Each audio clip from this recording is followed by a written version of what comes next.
Depends how you define yourself. You are actually, if this is the way things started, if there was a Big Bang in the beginning, you're not something that is a result of the Big Bang on the end of the process. You are still the process. You are the Big Bang, the original force of the universe coming on as whoever you are. See, when I meet you, I see not just what you define yourself as, Mr. So-and-so, Miss So-and-so, Mrs. So-and-so. I see every one of you as the primordial energy of the universe coming on at me in this particular way. I know I'm that too. But we've learned to define ourselves as separate from it. And so what I would call a kind of a basic problem we've got to go through first is to understand that there are no such things as things. That is to say, separate things or separate events. That is only a way of talking. If you can understand this, you're going to have no further problems. I once asked a group of high school children, what do you mean by a thing? And first of all, they gave me all sorts of synonyms. They said it's an object, which is simply another word for a thing. It doesn't tell you anything about what you mean by a thing. And finally, a very smart girl from Italy who was in the group said a thing is a noun. She was quite right. A noun isn't a part of nature, it's a part of speech. There are no nouns in the physical world. There are no separate things in the physical world either. See, the physical world is wiggly. Clouds, mountains, trees, people are all wiggly. And only when human beings get working at things, they build buildings in straight lines and try and make out that the world isn't really wiggly. But here are we sitting in this room all built on straight lines, but each one of us is as wiggly as all get out. Now then, when you want to get control of something that wiggles, it's pretty difficult, isn't it? You try and pick up a fish in your hands, and the fish is wiggly and it slips out. What do you do to get hold of the fish? You use a net. And so the net is the basic thing we have for getting hold of the wiggly world. And so if you want to get hold of this wiggle, you've got to put a net over it. And I can number the holes in a net. So many holes up, so many holes across. And if I can number these holes, I can count exactly where each wiggle is in terms of a hole in that net. And that's the beginning of calculus, the art of measuring the world. But in order to do that, I've got to break up the wiggle into bits. And I've got to call this a specific bit, and this the next bit of the wiggle, and this the next bit, and this the next bit of the wiggle. And so these bits are things or events. Bits of wiggles, which I mark out in order to talk about the wiggle, in order to measure it, and therefore in order to control it. But in nature, in fact, in the physical world, the wiggle isn't bitted. Like you don't get a cut-up fryer out of an egg. But you have to cut the chicken up in order to eat it. You bite it. But it doesn't come bitten. So the world doesn't come thinged. It doesn't come evented. You and I are all as much continuous with the physical universe as a wave is continuous with the ocean. The ocean waves, and the universe peoples. And as the wave, I wave at you and say, you! The world is waving at me with you. And saying, hi, I'm here.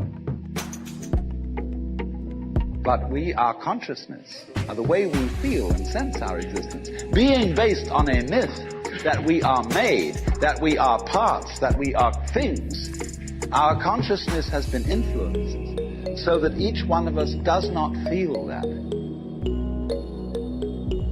We feel we have been hypnotized, literally hypnotized, by social convention into feeling and sensing that we exist only inside our skins.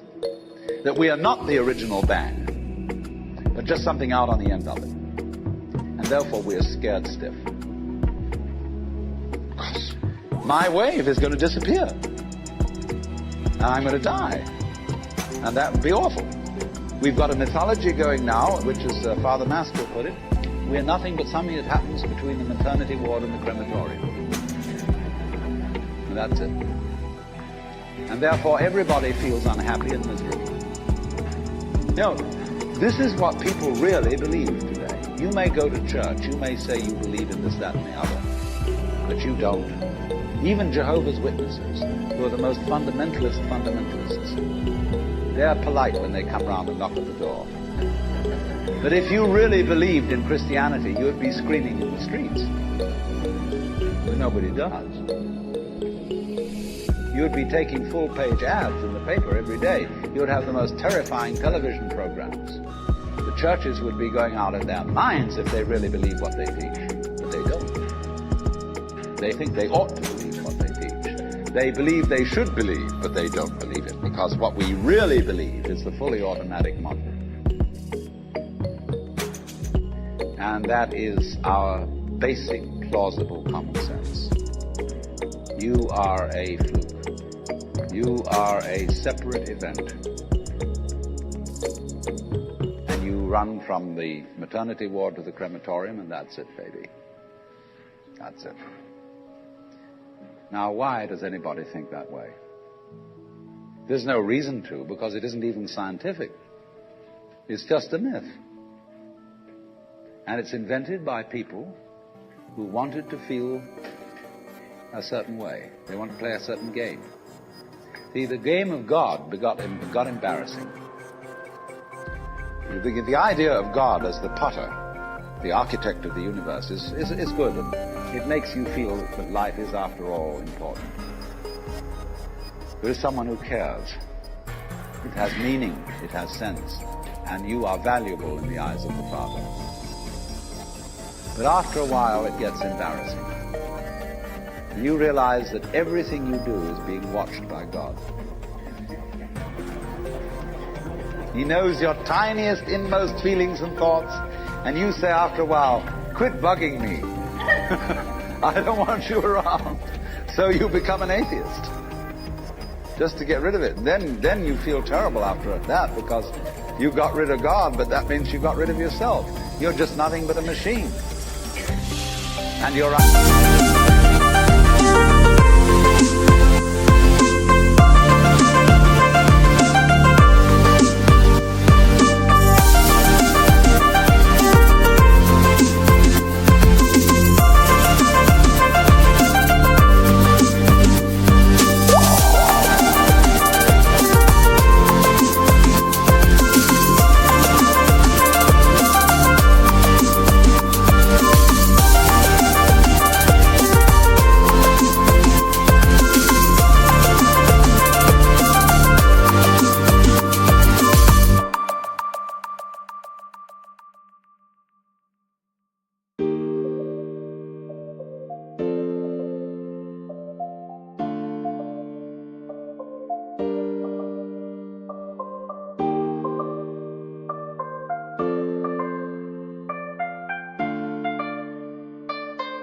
idea that you're a machine is just a machine too.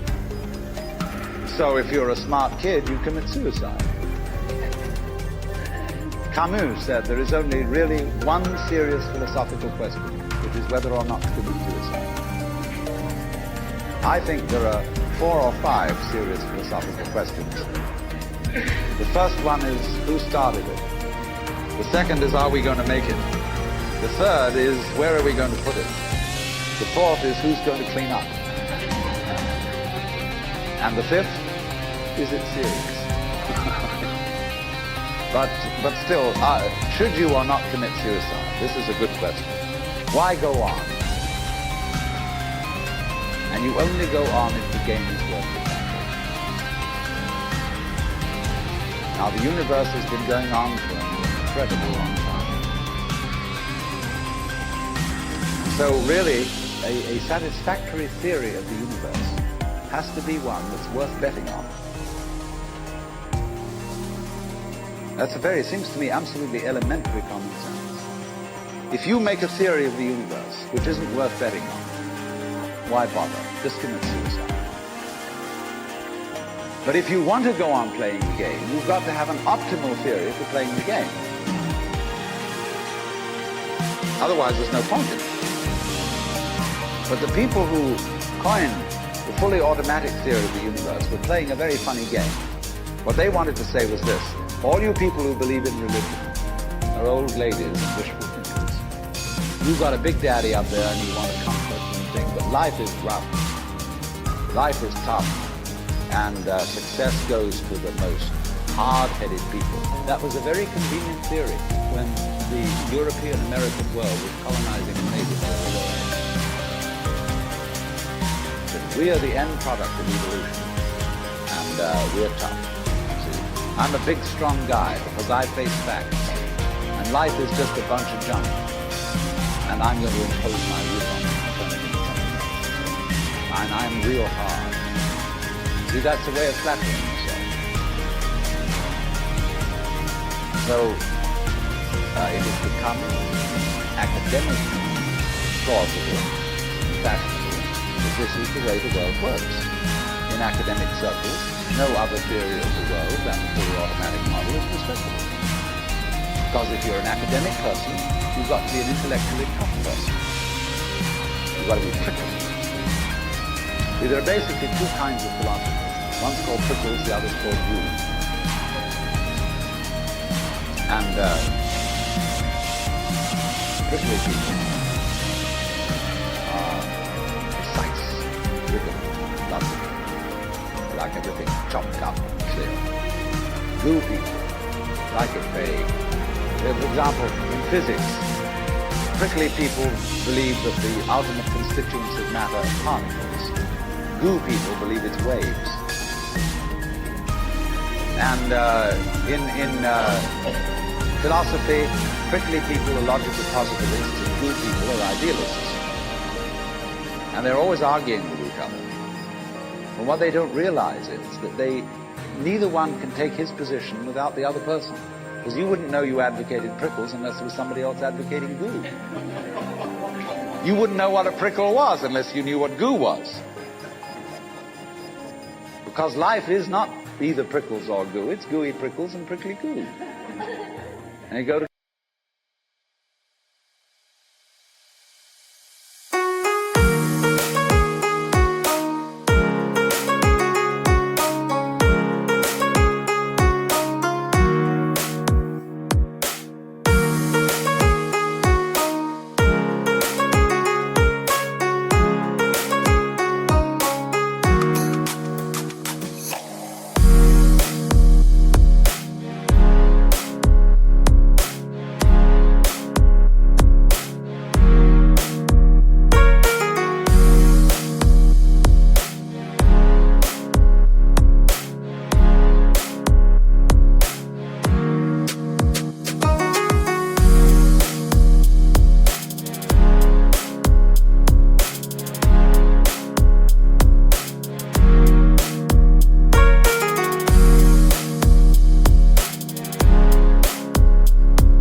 together, like back and front, male and female.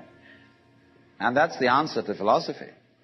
See, I'm a philosopher, and I'm not going to argue very much, because if you don't argue with me, I don't know what I think. So if we argue, I say thank you, because owing to the courtesy of your taking a different point of view, I understand what I mean, so I can't get rid of you. But however, you see, this whole idea that the universe is just nothing at all but unintelligent force playing around and not even enjoying it is a put-down theory of the world. People who had an advantage to make, a game to play, by putting it down and making out that because they put the world down, they were a superior kind of people. So that just won't do. We've had it. Because if you seriously go along with this idea of the world, you're what is technically called alienated.